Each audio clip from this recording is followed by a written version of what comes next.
लेकिन आजकल विवाह नहीं, ब्याह हो रहा है। क्या हो रहा है?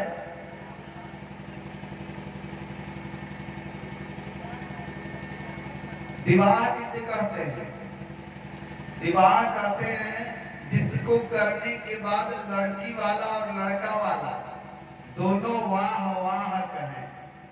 वाह भाई वाह, क्या संबंधी हमने पाया, क्या हमने वर पाया है अपने बिटिया के लिए। मेरे तो भाग्य खुल गए, मेरी बेटी की तो भाग्य खुल गए। हृदय गदगद हो और हृदय से जो आवाज आती हो वाह वाह की आती हो, तो उसे क्या कहते हैं? विवाह। लड़के वाला भी जब जाए ना घर पे तो कहे भाई कुछ भी हो, लड़की वालों ने हमारे मूंछों को उठा दिया, इतना सम्मान किया, इतना सत्कार किया कि हम ही नहीं, हमारे जितने बाराती गए थे सब वाह वाह कर रहे थे। ऐसे विवाह को क्या कहते हैं? अच्छा, बहुत बड़ा टेंट लगा देने से, 56 प्रकार का भोजन बनवा देने से ही लोग वाह वाह कहेंगे? नहीं साहब, आपके दरवाजे पर जितने लोग आ रहे हैं, आप उनसे प्रेम से पूछ पूछ करके अगर भोजन करवा रहे हैं, निवेदन कर करके करवा रहे हैं, तब तो आप सत्कार कर रहे हैं। लेकिन आजकल पानी रख देते हैं और मिठाई भी रख देते हैं, जाओ खाओ पियो। और तो आजकल क्या हो रहा? अब विवाह की परिभाषा सुनिए, नाम से ही आप लोग जान गए होंगे, जिसको करने के बाद लड़की वाला जब विदा करते अपने बेटी को, तो गिरे पेड़ पे धड़ाम से बेटी के विवाह में मेरा सब कुछ चला गया, मेरे जीवन की कमाई, मेरे पितरों की पूंजी चली गई। परमात्मा कौन सा पाप किया था मैंने? इतना सब कुछ करने के बाद भी लोगों का मुंह सीधा नहीं है परमात्मा। मेरे मन में बड़ी पीड़ा है, बड़ी आह है। तो करने के बाद मन में अगर कष्ट हो जाए, आह की भावना आए, तो उसे क्या कहते हैं? विवाह। क्या कहते हैं? विवाह। आह आह निकले। अच्छा, लड़के वाले भी लड़की वाला चाहे कितनों दे दे, कितनों खर्च कर दे, लेकिन अगर उनका मुंह सीधा नहीं है, वो तो आह कर रहे हैं, अरे इसके पहले तो आया था जो 20 लाख जो दे रहा था वही ठीक था, 25 लाख वाले ने तो नाक कटा दिया। बोलो राधे राधे। ऐसे ब्याह को ब्याह करते जिसमें न समुचित रूप से वेद आचार का पालन हो रहा है, न ब्रह्म विधि का पालन हो रहा है, न पंडित जी को कोई व्यवस्था दी जा रही। पंडित बाबा बेचारे जा रहे हैं, द्वार पूजा करा के कोने कहीं पकड़ के कुर्सी बैठ रहे हैं, कोई पूछने वाला नहीं। अब खड़े होके घड़ी इंतजार कर रहे हैं कब जयमाला पर से उतरेंगे, कब हमको बुलाया जाएगा। और इसी पाठ को जोहते जोहते पूरी रात कुर्सी पर बैठ करके पंडित जी बिता दे रहे हैं। 3 साढ़े 3 बजे, ए पंडित जी चलिए, आप तो बहुत देर कर दिए भाई। भाई देखिए, पंडित जी कुर्सी पर बैठे हैं और आप तो बहुत देर करिए पंडित जी, आपको दिखाई नहीं पड़ रहा कि मतलब विवाह का समय आ गया है, कब कराएंगे विवाह? पंडित जी हाँ सही बात, सारा गलती हमारे, सही बात, चलिए करा देते हैं। अच्छा, इससे पंडित जी बिस्तर पे बैठे, पंडित जी 1 घंटा कराते हैं, थोड़ा जल्दी से करा दीजिए। जिसमें वेद शास्त्र के आचार का और अपने संस्कार और सदाचार का पालन नहीं हो रहा है, चाहे आप 1 करोड़ खर्च करके शादी कर रहे हैं साहब, तो शादी नहीं, वो ब्याह है। कई लोग तो ऐसे भी हैं आजकल एक वीडियो वायरल हो भी रहा है बहुत तेजी से।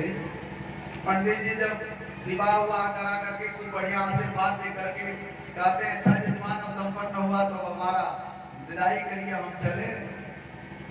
तो विदाई करने के लिए देखिए करोड़ों रुपया खर्च हुआ है, तब किसी ने नहीं सोचा पंडित जी की विदाई के लिए जीभ में हाथ डालते हैं, इसमें डालते हैं, फिर इसमें डालते हैं, फिर थोड़ी देर हाथ निकाल करके बैठ जाते हैं। अच्छा, हम लोगों ने अनुभव किया, मैं अपने अनुभव को शेयर कर रहा हूँ। हाँ, फिर थोड़ी देर पंडित जी मुंह ताके के, जजमान पता नहीं क्या हुआ जजमान, विदाई करिए, कहीं और जाना है, लगन का महीना है, 4 दिन की चांदनी में मेरा देवी रात है, तो जजमान थोड़ी कृपा करिए। अरे पंडित जी काहे परेशान है यार, हम आगे थोड़ी जा रहे हैं। ये लो भैया पंडित जी के साथ गवाह। अब पंडित जी काम करने के बाद भी दक्षिणा का इंतजार कर।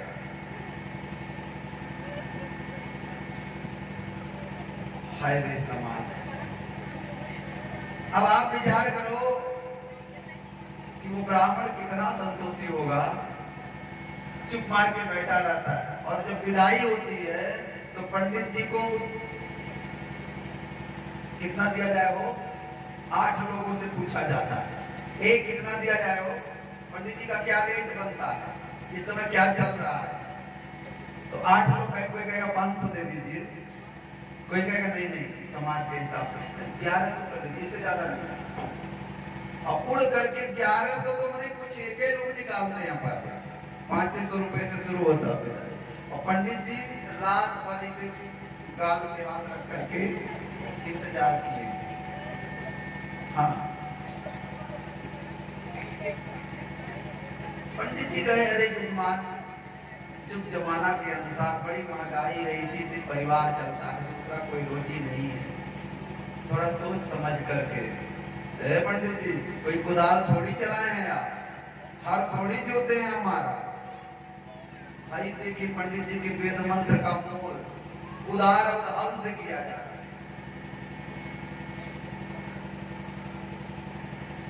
आप विचार करिए, रात भर सुबह से, एक दिन पहले सुबह से लेकर के अगली सुबह तक पंडित जी आपके ही कार्यक्रम की वजह से कोई दूसरा काम नहीं कर सकते। कर सकते हैं? नहीं कर सकते। और पंडित जी 24 घंटा आपके वहां ड्यूटी दे रहे हैं, तब आप दक्षिणा देने में ये व्यवहार कर रहे हैं। और भी तमाम प्रक्रियाएं होती, मैं किसी का नाम लेकर के नहीं कहूंगा। जब द्वार पूजा के लिए चलते हैं ना, तो जब नाचते हैं वो 2-4 लोग 100 बरस का पान करके, तब महाराज कितने उड़ जा रहे हैं इसका कोई भी गिनती नहीं करता। कितने उड़ाए जा रहे हैं इसको कोई नहीं गिन रहा है। सारी गिनती केवल पंडित जी के प्रति ही होती है। और यदि ब्राह्मण देवता जो रात भर जग करके वेद मंत्रों के द्वारा सम्यक रूप से आपके विवाह प्रक्रिया का पालन करवाया है, विवाह करवाया है, यदि वह संतुष्ट होकर के नहीं गया तो भूल जाइए कि वो जोड़ा सुखी रहने वाला है। ये प्रकार दोनों में कुछ न कुछ आएगा, क्योंकि उसी को लेकर के किसी का हृदय, और हृदय में बैठा भगवान, हृदय में बैठा परमात्मा दुखी है, और वो दुखी है तो कोई सुखी नहीं हो सकता। ये मैं अध्यात्म से लेकर के इस बात को जोड़ रहा हूँ। मैं किसी व्यक्तिगत एक आदमी के लिए नहीं कह रहा हूँ, पूरे समाज के लिए कह रहा हूँ। कल पंडित जी बता रहे थे सवेरे कि देवाधीना जगत सर्वम मंत्राधीना च देवता ते मंत्रा ब्राह्मणाधीना।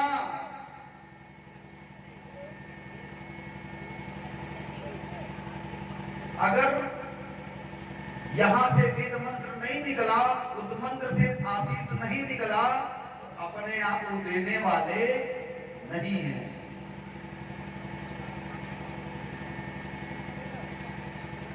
लेकिन समाज में सुधार नहीं आ रहा। बड़े बड़े संत लोग इस पर अपना वक्तव्य दे रहे हैं, लेकिन किसी की समझ में, क्योंकि वो न कोई सुन रहा है, न कोई देख रहा है, न उसे जानना चाहता भी। और ये आज नहीं, अनादिकाल से ब्राह्मणों के साथ हुए दुर्व्यवहार का परिणाम है कि जैसे जैसे इनके साथ दुर्व्यवहार होता आया, इनको हे की दृष्टि से देखा जाने लगा, इनको सम्मान पूर्वक व्यवहार न करके इनको एक बनुआ मजदूर समझा जाने लगा, तब से समाज कितनी दुर्गति की तरफ गया है आप लोग देखें। कारण इनको भगवान ने दुनिया का मार्गदर्शन करने के लिए भेजा है, और अगर ये मार्गदर्शक ही सम्मान नहीं पाएंगे तो किसी को क्या दिशा दिखाएंगे। आप विचार करिए, सिकंदर महान इस सृष्टि में आया, पूरे विश्व में अपना साम्राज्य स्थापित किया, विश्व विजेता था सिकंदर, विश्व विजेता।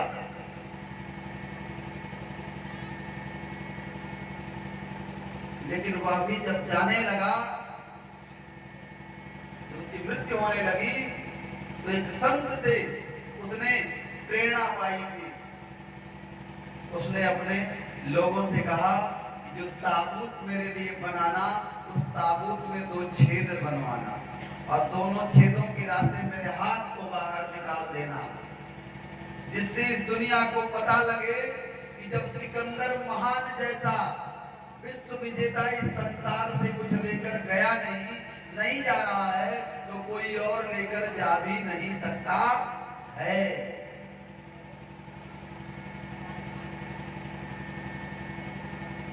तो ऐसी छोटी सी तुच्छ सी भेंट को लेकर के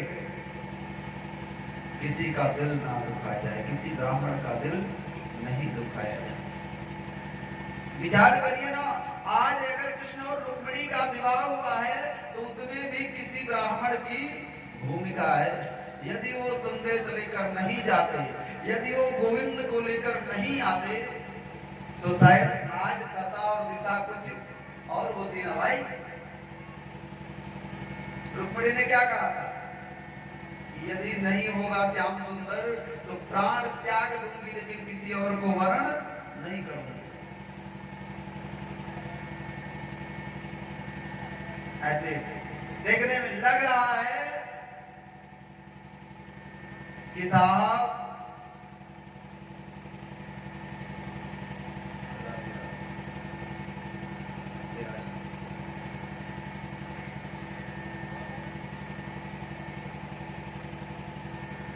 बोले वृंदावन बिहारी लाल की ताली बजा दीजिए इनके लिए।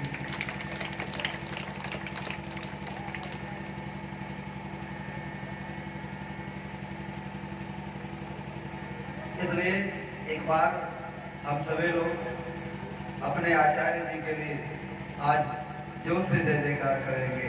बोले विप्र समाज की, विद्वत समाज की। आचार्य जी ने इतने सम्यक रूप से विधि का पालन करवाया है, और विधि का पालन यहाँ हो रहा है, और आगे भी जब तक समापन नहीं हो जाएगा इस आयोजन का, विधिवत सारी विधियों का पालन कराया जाएगा। ये बड़ी तपस्या से प्राप्त होता है।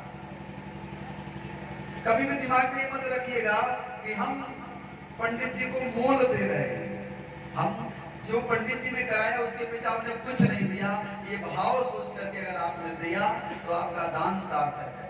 और आपने अगर सोचा हमने पंडित जी को बहुत दिया, तब तो फिर राधे राधे है साहब।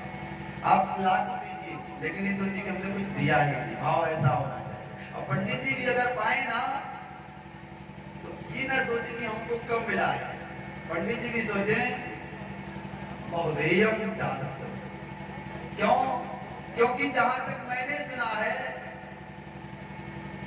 बड़े विद्वानों की वाणी, वो कहते हैं कि ब्राह्मण देवता आप लोग अपने कर्म का विधिवत से पालन करिएगा, ऐसा नहीं दक्षिणा कम मिली तो आप पूजा काट लीजिएगा, बिल्कुल नहीं। आप अपने कर्तव्य का भरसक प्रयास करिएगा पूरा पालन करने का। यदि उसके अनुरूप आपको यजमान दक्षिणा नहीं देता तो जितना दक्षिणा वो देता है उतने का फल उसको प्राप्त हो जाता है, और जो शेष रह जाता है उसका पुण्य आपके पास विद्यमान रहता है, विद्यमान रहता है, और पुण्य के बदले में दक्षिणा का कोई मोल नहीं है। बोली वृंदावन बिहारी लाल की। निवेदन, द्वार पे कोई भी ब्राह्मण देवता है तो उनका सम्मान करें। यदि सम्मान से आपके प्रसन्न हो गया वो, तो आपकी दक्षिणा का भी वो मोह नहीं देखेगा। हम ही लोग कई जगह जाते हैं ना तो वापस चले आते हैं यजमान के घर से, लेकिन दक्षिणा नहीं देखते हैं कि क्या दिया। घर तक चले आते लेकिन देखते नहीं कि क्या दक्षिणा दिया होगा। क्यों? क्योंकि उसके स्नेह से, उसके सत्कार से हृदय गदगद है और अंतरात्मा में बैठा परमात्मा आनंदित है, तो जीवात्मा दुखी हो ही नहीं सकता, जहां तक व्यक्तिगत अनुभव है। प्रेम से बोलिए राधे राधे। अब हम लोग भगवान के अन्य अन्य विवाहों की चर्चा करेंगे। भगवान के दूसरे विवाह का वर्णन आता है। दूसरे विवाह में भगवान के हम प्रवेश करें उसके पहले एक चरित्र आता है।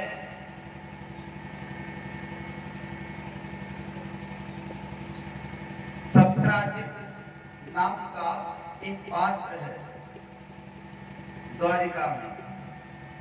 कहां है? द्वारिकापुरी। वह सूर्य का बड़ा भक्त था। कथा बड़े ध्यान से सुनिएगा। वह सूर्य भगवान का भक्त था।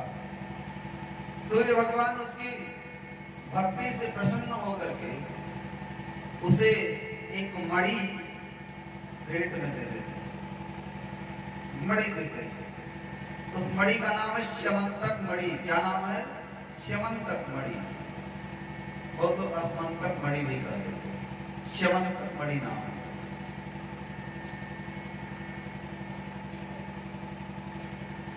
पहन करके गले में आया।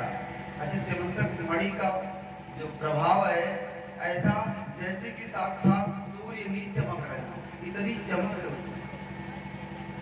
जब पहन करके आया तो सबसे पहले द्वारिकाधीश के पास गया।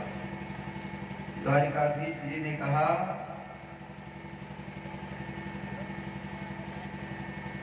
द्वारिकाधीश जी ने कहा, सत्राजित तुमने तो बड़ा सुंदर मणि पहना है भाई, कहां से पाया? बोले हम तो सूर्य भगवान से पाए हैं, और भी इस मणि की कोई खासियत है मित्र? तो सत्राजित ने कहा, इससे 8 भाग सोना रोज निकलता है। कितना? 8 बार। भगवान ने कहा, भाई बहुत अच्छी बात है, देखो इसको तुरंत मथुरा के राजा उग्रसेन के राज खजाने में रखवा दो। क्यों? क्योंकि जब इससे सोना निकलेगा तो उसी सोने से हम सैन्य बल को बढ़ाएंगे। सैन्य बल जिस देश का मजबूत होता है वही देश सबसे ज्यादा सुरक्षित होता है। यदि सीमा पर हमारे वीर जवान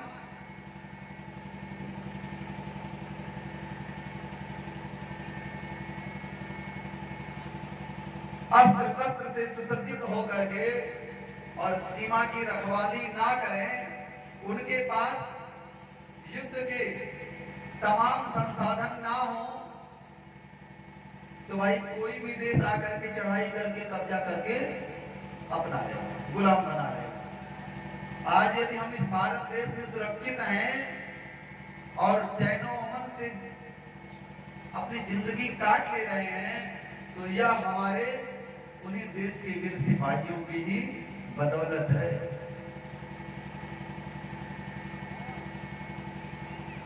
क्यों? क्योंकि उनके पास संसाधन सरकार प्रदान कर रही है, व्यवस्था दे रही है, इसीलिए मजबूत स्थिति में अपना भारत आज हर जगह खड़ा है।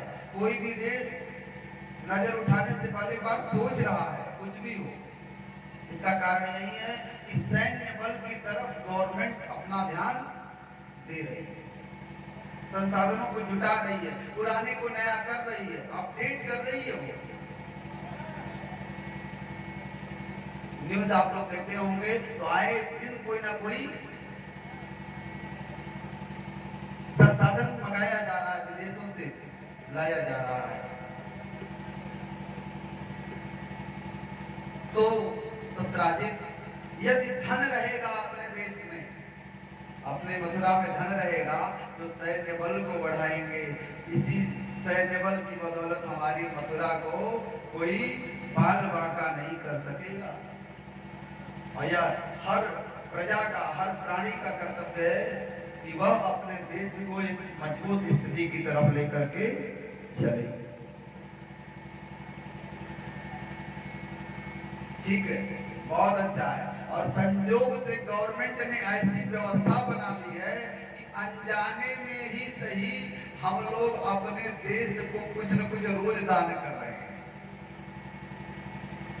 जीएसटी के रूप में रोज कुछ न कुछ जा रहा है। यदि हम कुछ बाजार से खरीदने जा रहे हैं तो जीएसटी के रूप में हम उसको दे रहे हैं, वो टैक्स है। दाम तो हम सामान का दे रहे हैं, लेकिन उसके जो टैक्स लग रहा है वह अपने देश के खाते में जा रहा है। यही कार्य करने के लिए आज श्री कृष्ण ने सत्राजित से कहा, भाई आज जिसका धन जा रहा है उसको तो लग रहा होगा कि सरकार हमारे साथ नाइंसाफी कर रही है, ठीक है, लेकिन आप काहे प्रतिकूल सोचते हो? आप भागवत सुनो तो आपको अनुकूलता का आभास होगा, तब आपको लगेगा कि आप जो कर रहे हो वह अच्छा कर रहे हो। आपका एक जो सहयोग है वह बहुत बड़ा बन करके एक दिन इस देश के साथ खड़ा होगा और वही हमारे देश को सुरक्षित करेगा। और जो इंसान अपने देश का नहीं हो सकता, अपने परिवार का भी नहीं हो सकता। देश पाले परिवार पाले, है ना? अगर ऐसा हमारे वीर जवानों ने पहले नहीं सोचा होता, भगत सिंह और चंद्रशेखर आजाद जैसे लोगों ने नहीं सोचा होता, तो आज भी हम अंग्रेजों का गुलामी कर रहे हैं। एक बार अपने देश के सैनिकों के लिए ताली जरूर बजाएं।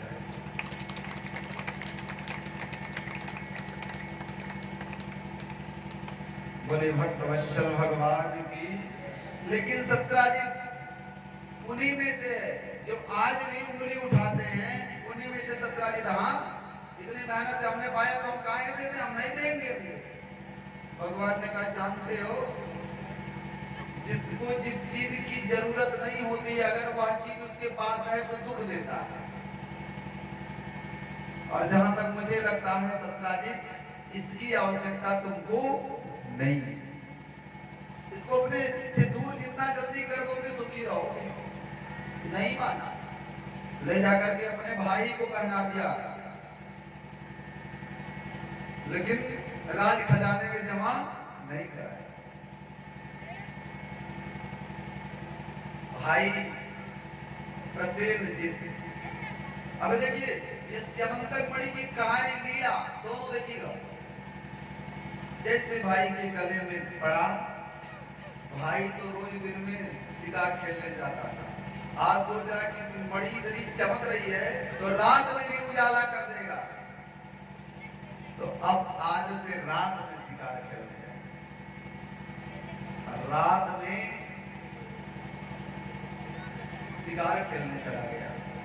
प्रसेनजित शिकार खेलने गया, एक सिंह ने पीछे से घात लगाया। आगे अगर आप टॉर्च लेके चल रहे हो तो क्या पीछे आपकी रोशनी रहेगी? अंधेरा होगा ना। उसी अंधेरा का फायदा उठा करके शेर ने प्रसेनजित के ऊपर आक्रमण किया और प्रसेनजित को मार करके उस मणि को लेकर के मुंह में दबा के आगे बढ़ा। इसके बाद थोड़ी दूर आगे जाने पर एक वृक्ष ने एक ऋक्ष ने, ऋक्ष माने भालू, भालू ने उस शेर को मार दिया और उस शेर से वह मणि लेकर के अपनी गुफा में गया और अपने एक बच्ची थी उसकी बेटी, हाँ, उसी बेटी को दे दिया। कहा बेटी यहाँ अंधेरा रहता था, तुझे खेलने में दिक्कत होती थी, अब इसी के उजाले में तो आराम से खेल कूद कर। सो बेटियां लगी खेलने। अब तो बेटिया को आनंद आ गया, अंधेरे कमरे में रोशनी आ गई तो आनंद तो आएगा ही। और इधर जब रात भर भाई वापस नहीं आया तो सत्राजित ने सीधे बिना सोचे समझे भगवान श्री कृष्ण के ऊपर आरोप लगा दिया कि कृष्ण ने हमारे भाई को मार करके और मणि को छीन लिया, मणि की लालच में मेरे भाई की हत्या कर दी कृष्ण ने।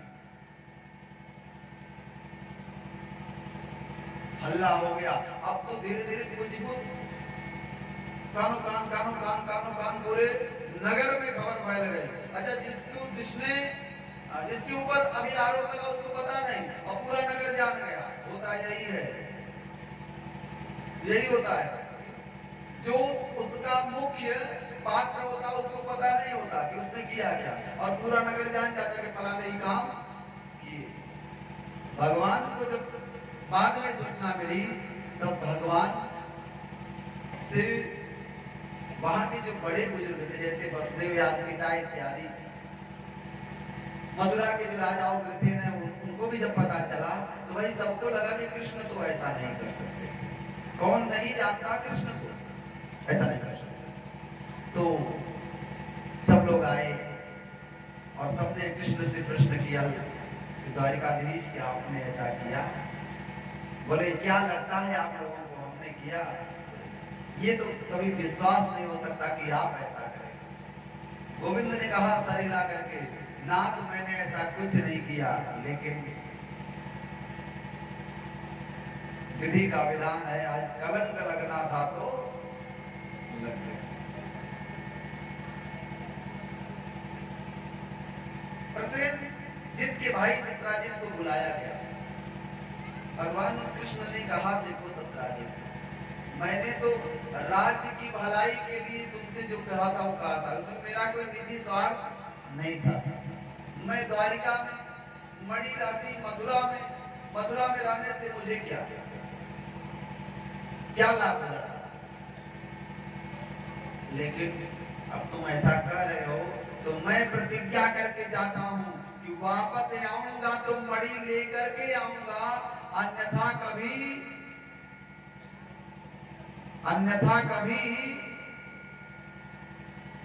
लौट करके मुंह नहीं दिखाऊंगा द्वारिका में। बड़े बुजुर्गों ने सोचा कि ऐसे कृष्ण को छोड़ने लायक नहीं है, प्रतिज्ञा कठिन करके जा रहे हैं, कहीं ऐसा ना कोई गलत कदम उठा लें। तो बड़े बुजुर्गों ने साथ चलना स्वीकार किया। भाई कृष्ण हम भी तुम्हारे साथ चलेंगे मणि ढूंढने। अब सब लोग चले, अक्रूर जी, वसुदेव जी, उग्रसेन जी, ऐसे ही जो वहां के गणमान्य लोग थे सब चले। थोड़ी दूर जंगल में आए तो देखा कि प्रसेनजीत मरा पड़ा है और प्रसेनजीत के शरीर के चारों तरफ बाघ के चरण चिन्ह हैं, इसके हैं बाघ के। प्रसेनजीत के भाई सत्राजित को बुला करके भगवान ने कहा सत्राजित आंख खोल करके देखो, तुम्हारे भाई के चारों तरफ शेर के पैरों के चिन्ह कि मेरे चिन्ह है। बोले नहीं नहीं, तो बाघ का लग रहा, इसका मतलब तुम्हारे भाई को बाघ ने मारा है। अब शरीर पर भी चिन्ह पड़े बाघ के, नाखूनों के निशान। तो अब सत्राजित को लगा कि मैंने जो किया वो ठीक नहीं किया। थोड़ा सा लगा है लेकिन अभी मान नहीं रहा, हो सकता है कि कोई चाल हो, अपने बाघ से ही करा दी हो, कोई गुप्त रूप से बाघ पाले हो, उसी से मरवा दी। नहीं माना। थोड़ी दूर आगे गया, कोई बाघ के पैरों का निशान देखते देखते, और जब बाघ के पैरों का निशान देखते देखते आगे गए तो थोड़ी दूर पर बाघ भी मरा पड़ा। वहां भालू के चरण चिन्ह। अब भालू के चरण चिन्ह को जब देखते देखते आगे जा रहे हैं तो सीधे गुफा में पहुंच रहे। गुफा के दरवाजे पर भगवान ने सबसे प्रार्थना किया कि देखिए, आप लोग सम्मानित हैं हमारे राज्य के, हम निवेदन करते हैं कि जो रिक्ष शेर को मार सकता है वो बड़ा खूंखार होगा। कैसा होगा? खूंखार होगा, कुछ भी कर सकता है। इसलिए मेरे इस कलंक के कारण आप लोग अपने प्राण को जोखिम में ना डालो। मैं अंदर जाऊंगा, आप लोग 12 दिन तक मेरा इंतजार करना। यदि मैं वापस आया तो ठीक, और नहीं आया तो आप लोग वापस हो जाइए।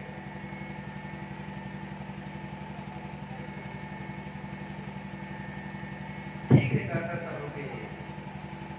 अब इसके बाद गोविंद उस गुफा में प्रवेश किए, और गुफा में जब प्रवेश किए तो देख रहे हैं कि मणि जगमग जगमग कर रहा है।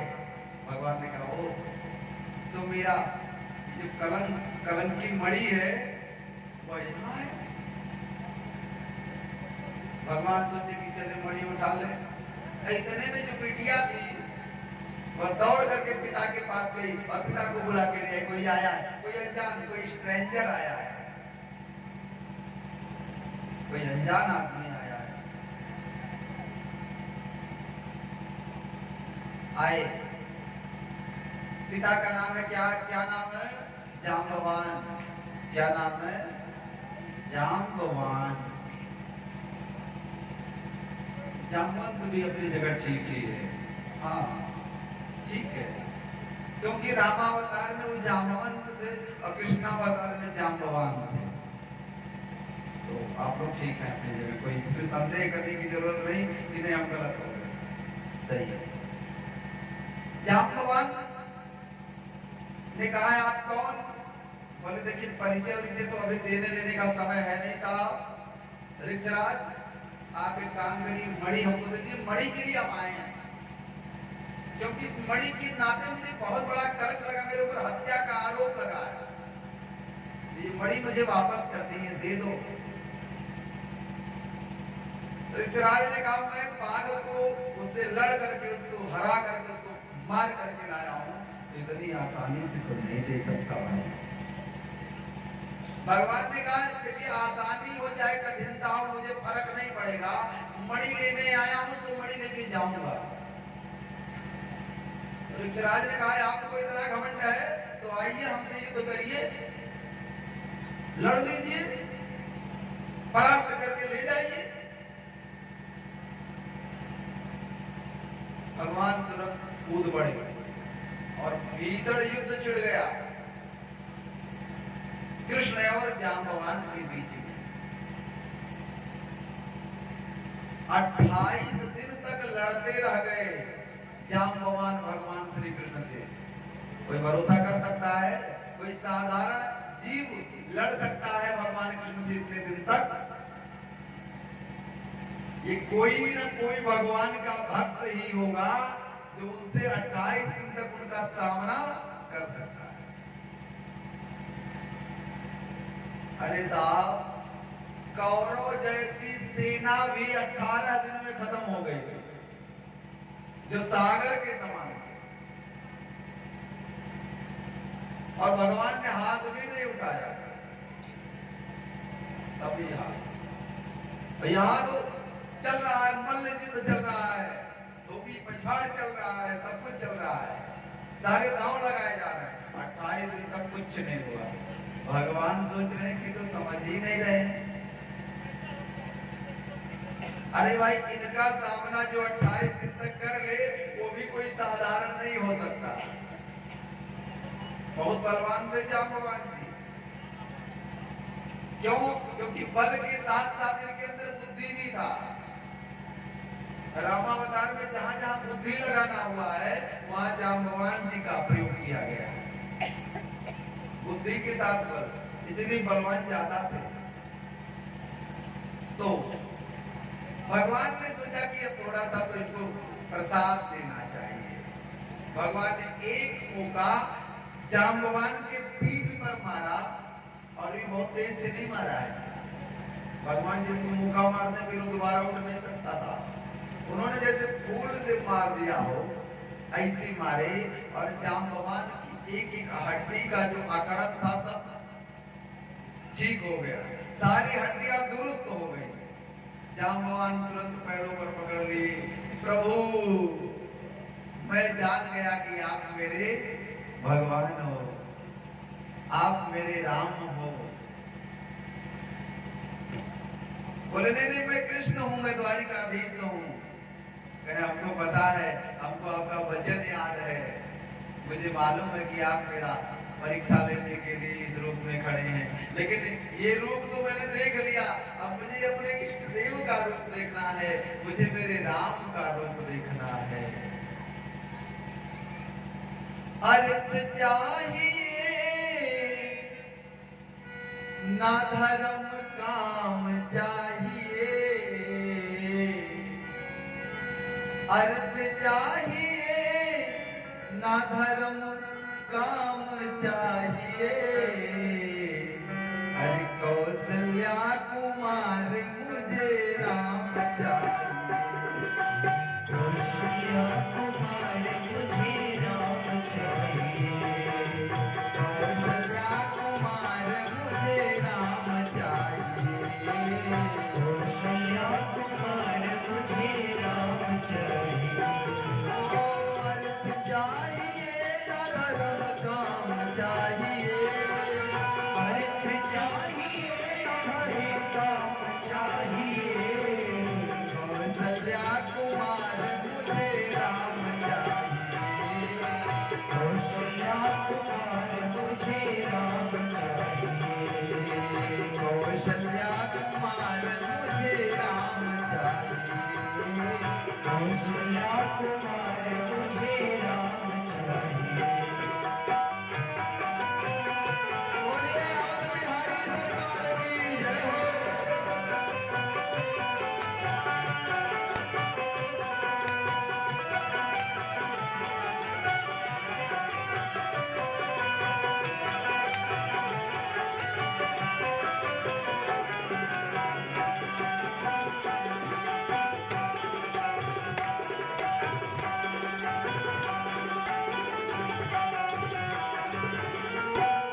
सत्य सिंधु दया सिंधु वीर व्रतधारी, सत्य सिंधु दया सिंधु वीर व्रतधारी, चाहिए चित्रकूट कानन बिहारी, चाहिए चित्रकूट कानन बिहारी, सत्य सिंधु दया सिंधु वीर व्रतधारी, सत्य सिंधु दया सिंधु वीर व्रतधारी, चाहिए चित्रकूट कानन बिहारी, चाहिए चित्रकूट कानन बिहारी, मंदाकिनी ललित मंदाकिनी ललित राम चाहिए, मंदाकिनी ललित ललाम चाहिए, कौशल्या कुमार मुझे राम चाहिए, कौशल्या कुमार मुझे राम चाहिए, कौशल्या कुमार मुझे राम चाहिए, कौशल्या कुमार मुझे राम चाहिए, राम प्यारे की जय हो, काली की सेवा जय हो,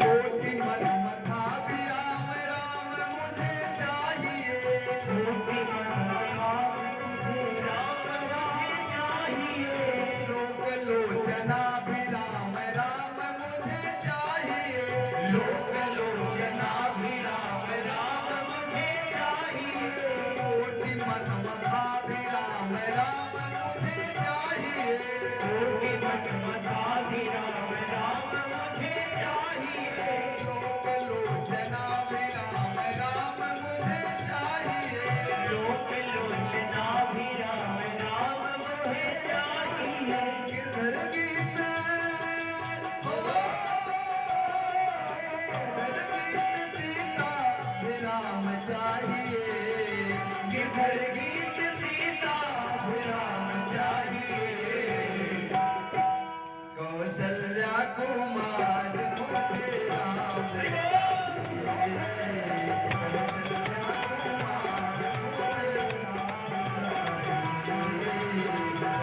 कौशल्या कुमार मुझे राम चाहिए, मुझे राम चाहिए, मुझे राम चाहिए, मुझे राम चाहिए, मुझे राम चाहिए, कौशल्या कुमार मुझे राम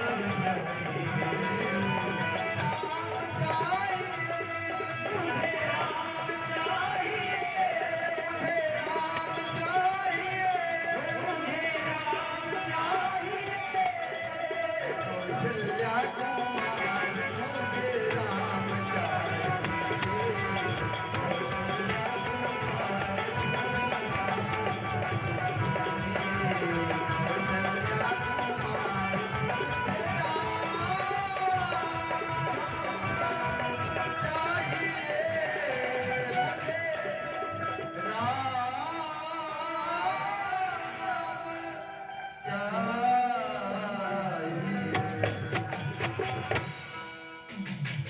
बड़े श्याम रामचंद्र की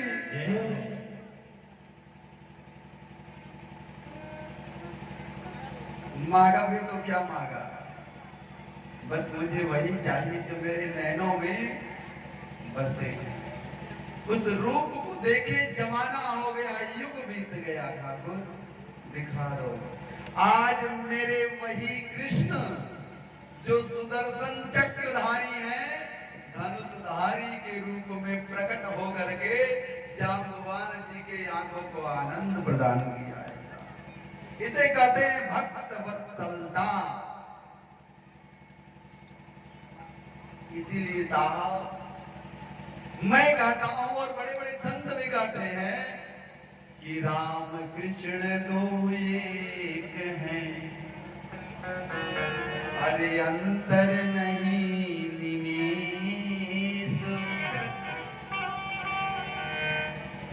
अरिया को नयन गंभीर है और या को चपल विशेष। राम जी थोड़े गंभीर हैं, गंभीर नहीं होते तो कब गाड़ी नहीं मिला है जनकपुर में, लेकिन नजर उठाए नहीं, ऐसे सर झुका करके मुस्कुरा मुस्कुरा करके सब। कलियां तो द्वारिकोपुरी ला गई, जनकपुरी है ला गए, कबो ला गए जनकपुर, कबो द्वारिका, हरियत ला गए तो द्वारिका दिखाया, हरियत ला गए तो जनकपुर दिखाया। बोलो वृंदावन बिहारी लाल की। हाँ, जाम्बवान अपने प्रभु को पहचान गए, बोले ना यदि आपने ये रूप पहले मुझे दिखा दिया होता तो ये दास आपसे दो दो हाथ करने के बारे में कभी सोचता ही नहीं, मुझसे पाप हो गया, क्षमा कर। भगवान ने कहा आपने मुझे पहचान लिया, लेकिन अब मेरी जो निवेदन है स्वीकार कर लीजिए, मणि दे दीजिए। बोले ठाकुर हमारी एक बेटी है और हमारी बेटी अब भालू की बिटिया है ना, जाम्बवती नाम है, चाहे कितना सुंदर हो, लेकिन ये सब कहेंगे ना रे भालू की बेटिया क्यों बिहार कर। तो सरकार हम आपको अपनी बेटी सौंपना चाहते हैं। भीष्म की बात मुझे याद आती है, पितामह भीष्म ने कहा था कि मैं अपनी बुद्धि रूपी बेटी को आपके चरणों में समर्पित करना चाहता हूं। आज उसी जाम्बवती स्वरूप बेटी को भगवान के श्री चरणों में समर्पित करके अपने जिम्मेदारी से ऋक्षराज जाम्बवान निवृत्त हो गए। हर मानव का ये कर्तव्य है, चाहे स्त्री हो या पुरुष हो, वह अपनी गति मति और रति रूपी बेटी को अपने भगवान के चरणों में समर्पित करे।